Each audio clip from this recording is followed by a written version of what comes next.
On today's podcast, we're going to be talking about board games that you can play with your kids to infuse some of these life lessons. And from what I've seen, it also brings out different behavior traits that you may want to identify in the future. And what we try to do here is between Dr. Poe and myself is really speak from experience and just to get a little bit of context out of the way. Dr. Poe, maybe try and share like kind of your family dynamics, the ages of your kids. Sure. So my kids are 10 and 8. So my son is the older one and my daughter's the 8-year-old. And yeah, we try to be intentional about keeping them informed of what we're up to, like what we do for quote unquote work. For example, even though I don't have a 9 to 5 job anymore, make sure that they still have a sense of what it is that I do. And for example, seeing pictures of our rental properties in my office or just seeing me work on spreadsheets, it's important to keep them in the loop. Yeah, and I don't know if I'm gonna add very much into this podcast today. My kid is 2, and although my wife says that she's learning stuff and she remembers stuff, I don't quite believe her. And I'm not really looking to teach anything at this point in her stages. But that's why I hang out with guys like yourself, Dr. Pohl, and I let you guys make the mistakes and figure out what the best practice is. And I think that's why it's important for the listeners to get around other people within this community, and that way you calibrate yourself with kind of what other people are doing, passing on a lot of the ideals and values to the next generation. Introducing financial literacy for children. So I know your daughter's only 2, but have you started introducing any concepts even at that age? Not really. She understands, like, she has this Minnie Mouse toy that has like a credit card, so whenever we go Mm, and pay for something, she like wants to tap the credit card on there, but other than that, nothing there. I will say, like, with like my work with a lot of clients, like, a lot of people will bring their adult kids, or we've had some people bring like their 15-year-old, 17-year-old to some of our family office events in the past.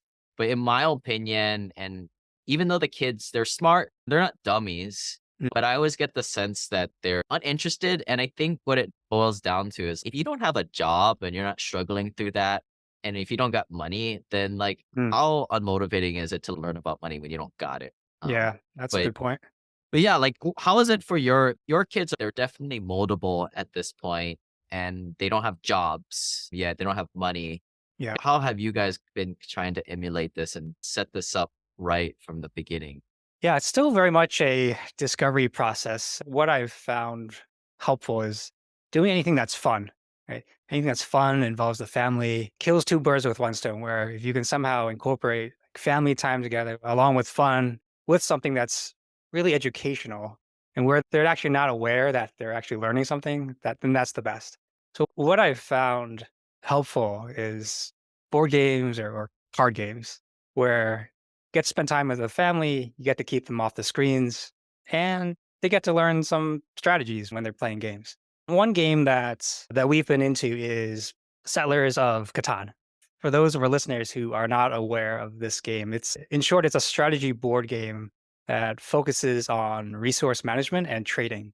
Players aim to build settlements, roads, cities, on an imaginary island, and you have to acquire resources by trading or negotiating. And it's very unlikely that you're going to get everything by yourself. So it does encourage working with other people and negotiating. So that's a pretty cool thing to see our kids getting into that. Yeah. I never realized it in the beginning when I first played it, but if for some people who do play it, you understand that in the beginning of the game, certain resources, like I think the brick is very Yeah. important in the wood. The brick and the wood, yeah, And those are more valuable in the beginning of the game. And things like stone and wheat, sheep are more important later on. yeah, the Mhm. kids, but I think they grasp that at some point.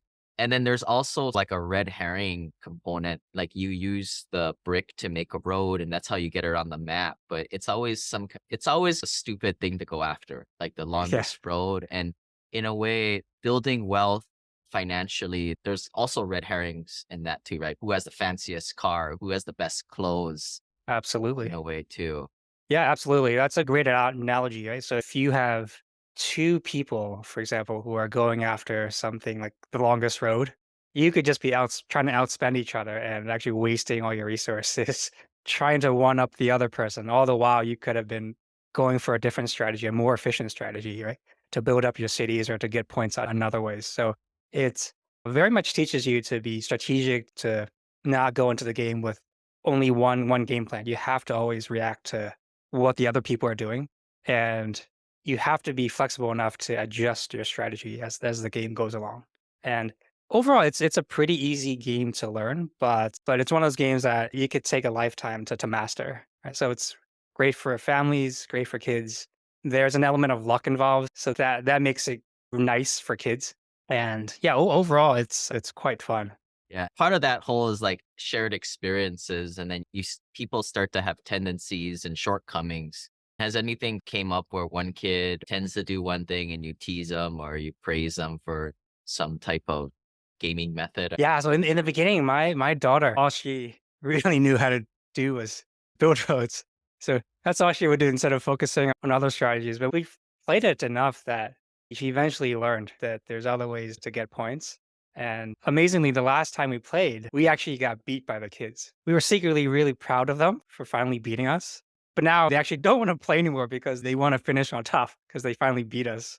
But yeah, so that's pretty funny. But we're very proud of them that even at this age, at 10 and 8, that they were able to beat us, and we weren't taking it easy on them. Yeah. So another game that I've played with kids, Monopoly, right? Age old Yeah, Monopoly. I think yeah, everybody classic. understands the strategy, obvious strategy. The problem with that is like it goes too dang slow. Mm, So the way I've played it with my buddy in the past and his kids is like in a way, it's we emulate the Fed and we infuse extra money every time people go around. Like everybody gets money, or even after every turn, we give everybody $100 to infuse a little bit of stimulus in the economy. that's hilarious. That's very appropriate. Time is Yeah, valuable to me, so, like, any way we can speed it up and get the same effect where yeah. I'm looking to do, but it makes them more interested in it. But when I played that game as a kid, we never negotiated or traded Mm, very much, and that was, in a way, the kind of the family I was grown up in, where you do mm, everything lone wolf style. But when we were playing, we were drinking too, so, like, we were making all yeah, these deals with the kids, and you can definitely see which ones are, like, the schemers and yeah. which one's like the more banker type. But I don't know, any kind of things that kinda came up Monopoly for you guys?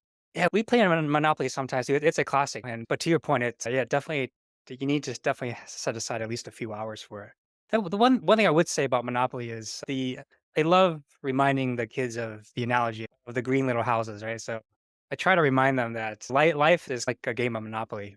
So your greenhouses are like your regular non-sexy savings, right? Just keep getting these savings, keep saving incrementally. And then once you have enough, then you can take a bunch of them and then get something like a hotel, which is metaphorical for a larger investment or something that you're really going after. But it takes discipline to save up on the little things before you can get to that hotel. So I always try to remind them that if there's one thing, just remember life is in many ways like a game of Monopoly. Just if you don't know what to do, just for the time being, just keep collecting, keep getting these little greenhouses. You don't have to Yeah. know what your next move is, but just for now, just keep getting those greenhouses. Or just buy stuff around the Monopoly board the first time. I think a lot of our Yeah, newer investors in our ecosystem, they haven't yet hit 2 or $3 million net worth, and they haven't built up the assets, which is in yeah, Monopoly, the cards. So yeah, forget about hotels, forget about houses. You gotta go around and buy stuff. And I yeah. think You that's start somewhere. Yeah, yeah, exactly. most of these guys are just too gun shy to buy anything. They're going in a way, it's like going around the Monopoly board without waiting for Park Place or Boardwalk to come up so they can wheel and deal that, which is Yeah, yeah. we all know you're gonna lose. But the other thing, this is the hard thing, right? Like a lot of our kids, the second generation wealth beneficiaries, in a way, they're starting the game with all these houses and hotels already in Mm, place. And that's hard, right? As you know, family yeah, businesses, in a way, it is a family businesses. They're always hard. It takes the fun out of it. Like, it's fun to go around the Monopoly board the first time. It's risky, but that's yeah. a difficult thing. Right. Yeah. Yeah. And to add to that, you have pass and go, right? Which everyone's very excited about, especially in the first half of the game, because you get your $200. But the analogy for that obviously is that $200 every time you pass go, that's like your paycheck, right? But as the game goes on, that paycheck that doesn't really contribute much anymore. If you're going to win the game, you need to own assets. Right? You can't just be relying on your paycheck on the W-2. Yeah, you need to whack other people with $500 rents or Exactly. $1,000 here. Exactly. Yeah. Yeah. Yeah. And sometimes even sitting in jail is not a bad place to be, especially if you can be collecting rent right, while you're sitting in jail. Yeah. No, I'm curious, like, how do you obviously my kid is very young and Mhm. unimpressionable, and I can say a lot of things just haphazardly nowadays, but are you I think when my kids are your kids' age, I might be like the dad who is a bit badgering, just using that example with the salary thing. It's like, Yeah. Yeah. "Here's your Touch and go. $200. Yeah, you didn't earn that. Oh, it's just salary. Everybody gets it." That's Yeah. maybe somewhat I push my values and satire on them. But do you insert those types of smart comments here or there, or do you refrain from doing it maybe like a different way? I don't know. I can sometimes be a strong personality, I think. Yeah, I definitely do. When if my son says something like, "I wanna do, like, XY job," and I'm not gonna put down any jobs or anything, but, it'll be a job where it's pretty menial labor. Yeah, I can't help but to make a comment to get him to think a little bit differently. So it's hard. Yeah. It's hard, but, Does your yeah. spouse also align that way, or is it one say Yeah, oh, they yeah. do that, or Yeah, she would very much say the same thing. In fact, she probably would say it in a much stronger language than I would. so there's always contrast in there to some extent. Yeah, and for a while, my daughter, she wanted to be a YouTuber. Times are changing, but the traditional part of us would still prefer to do something else. And that's where I do think, like, most of the people listening, and at least the way I was Yeah, growing up, is our parents wanted us to have white collar professional yeah, jobs, mhm, which obviously you get higher salaries, but can also lead to a life of that's why we're doing this whole podcast, right? yeah, It can sometimes lead a life of unfulfillment and golden totally. handcuffs. Any other games you got? Another Mostly. one we play a lot is Exploding Kittens. It was there was like a Kickstarter campaign, and it raised a ton of money. But essentially, it's a version of Russian roulette, except with kitties.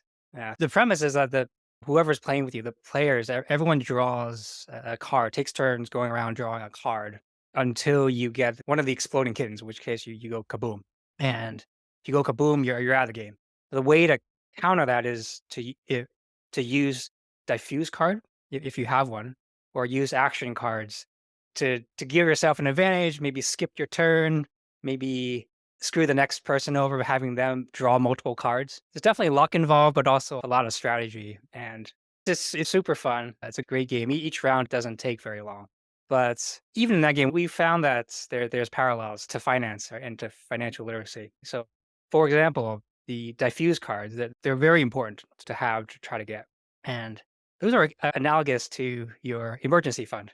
Right? You want to have an emergency fund for when things go really bad. And every time you draw a card from the deck, in a way, that's almost like every time you invest because there's no guarantee that the investment is going to do well. And once in a while, the investment could go completely belly up. So it teaches you to be comfortable with uncertainty, be comfortable with risk, have that emergency fund, in which case it's the diffuse card if you can.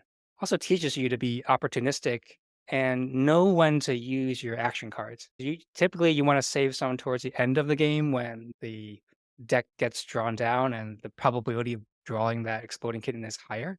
So that, for example, that's when you might want to be using a card that makes the next player have to draw multiple cards.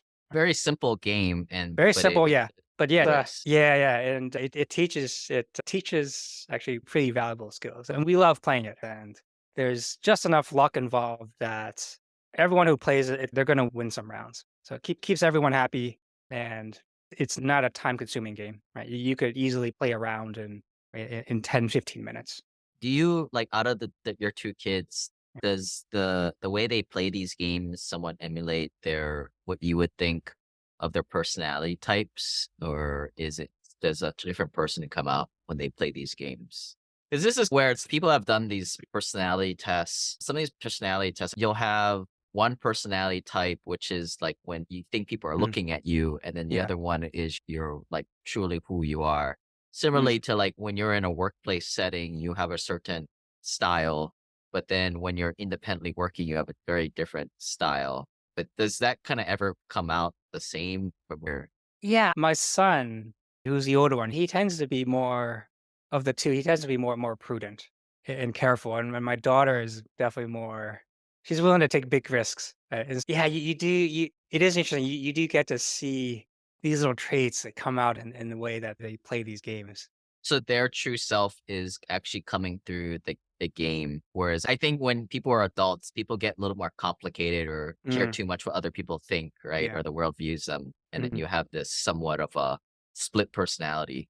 My son right now, he would be a pretty terrible poker player because it's sometimes pretty easy to tell when he's holding on to a very valuable card. For example, a diffuse card. Something that we've told him: hide your cards better, keep a straight face, don't telegraph to us what's going on. Except when you're lying to us. The big one for like older kids that Mm. I've seen work well, I've had a couple of nephews play this, is the Kiyosaki's cash flow game Oh yeah, for adults, but there's a kids there's a kids version. game. Yeah, there's a kids version. Yeah, Yeah, we have that too. and people have the card, and the card is your board set, Hmm. and on there there's different circles where you need to fill in. You need to build up your cash flow Yeah, to get, I don't know what it is, like $5,000 is like what you right, need, but like right. the void is, you see the void there, and you can see, hey, I need to. The goal is to get cash flow from these investments. That's another very popular one that I see people doing. It's funny because when you start to use the rich dad, poor dad vernacular of doodads and liabilities and assets, it's funny to hear the kids say, baiting the other kid into buying some doodad Yeah, and say, no, I'm not going to do that. That's a yeah. liability. It goes to show, I think, if people aren't aware of it, you definitely go down that lifestyle without you knowing it or not.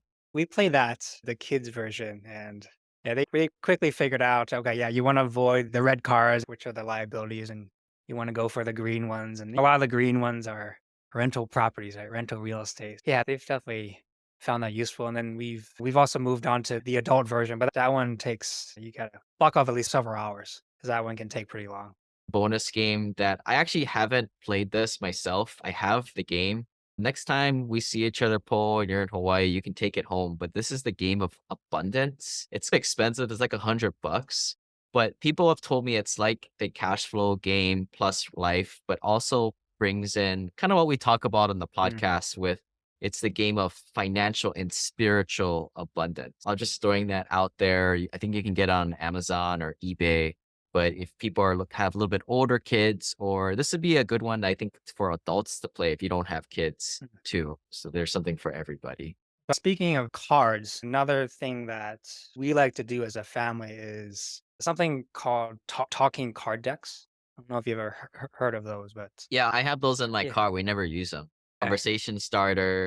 Yeah, there's 4 categories. They range from pretty silly everyday questions to some of them are more deep and profound. So sometimes we'll pull those out over dinner and just use that as a way to kickstart some conversation and try to ingrain that culture of family meetings of just coming together, communicating with each other, and then talking, whether it's about everyday things to some deeper subjects. Yeah, and I'll do a future podcast on these Yeah. family meetings and more formal dissection of it, as we have a lot of people in our group that will have different plays on this. I know Paul's got his. I have none of that. I wash dishes for during my family meeting, so I need to improve. But as far as like these games, like Dr. Paul, what is your thought process on incentivizing somebody to win and anting up the skin in the game in a way? What's your viewpoint on this? Oh, we haven't gotten to the point of giving any material incentives yet, but I think so far just they're pretty motivated to try to win. Yeah. When they do, they feel pretty proud getting one over their parents. A lot of people listening here and ourselves included, I think we were very motivated by money. Obviously, you're trying to get away from this, but we're initially very motivated by money. I could remember I hated baseball as a kid. Yeah. But then my dad created this crazy, if I got a walk, I got 25 cents. If I got a single, I got 50 cents. Home run Mm, was $2. I don't know if that's exactly what it was, but there was an incentivization program. And you know what? mm, I was on it, flies on shit, or yeah. that was crack to me. And for some kids, I noticed they're not as motivated by that. Where Mm, I know you and I would have been like, Yeah. making all kinds of deals if it was for a dollar. Totally. Totally. Yeah, my wife and I, we talk about, do we try to incentivize them for everyday chores? So we're a little torn on that because on the one hand, there are certain things that they should do. They shouldn't need financial motivation to do. For example, cleaning up the room or folding the clothes, things like helping out with cleaning up the dog poop. But yeah, we're talking about setting up perhaps some sort of financial incentive for things that go beyond what they're expected to do. So things that go beyond cleaning the room and making their bed, things like that. Yeah. I don't know. We'll we'll break that down on another future topic here. But yeah, so games and throwing in some of these lessons. Anything else to sum up this Dr. Poe or any other action items you think to leave folks here? Think the other main one is just trying to model the behavior that you want them to pick up. And as I alluded to in the beginning of this episode, like for example, for our rental properties, I have pictures on the walls so that they see that, right? And they realize, wow, like, do you guys own those? Wow. Okay. And they remember that. And then they might equate that with little greenhouses on the Monopoly board and whatnot. The other thing I think I try to instill in them is this idea of constant improving. So even at my age, they're seeing that I'm still starting new ventures, right? New activities, like trying new sports, starting new businesses, taking seminars and learning. So that's something that I think is important to show them that learning doesn't just take place in the school, right? And learning it's a lifelong thing. It's a lifelong journey. That was the baby boomer thing was Mm. like, hey, we're perfect. Your parents are perfect. We don't need to do anything. We're good. Yeah, yeah. So definitely that's maybe a generational kind of trend that's got a little bit new age. But my takeaway on these games is Dr. Pohl mentioned, obviously a lot of lessons can be learned from it and discoveries. But even if your kid is dumb as nails and Mhm. just doesn't Yeah, learn yeah, anything, I can remember back to my childhood is we didn't play these things as much, but when we do, I did remember them. And if that's what it's worth, a childhood memory that somebody carries on 30, 40 years later, then it was worth it, right? Because at the end of the day, what is it all worth for other than the memories that they experience? absolutely. Yeah. Any other games from your childhood that stick out in your memory that you would play with your daughter? Or were you That's funny. I would play the life games, I and did. maybe my parents would always tease me like, "Ah, you got a kid, you got no job." So that was always somewhat cemented in there. Yeah, life. That's a good game. You gotta decide. Do you go for the advanced degree or do you take the lower paying job? Because there's And probably no choice for us. there Yeah. was no choice. You Yeah. in that game, you gotta be an idiot to just go for the trades, but now Yeah. that's different. Yeah.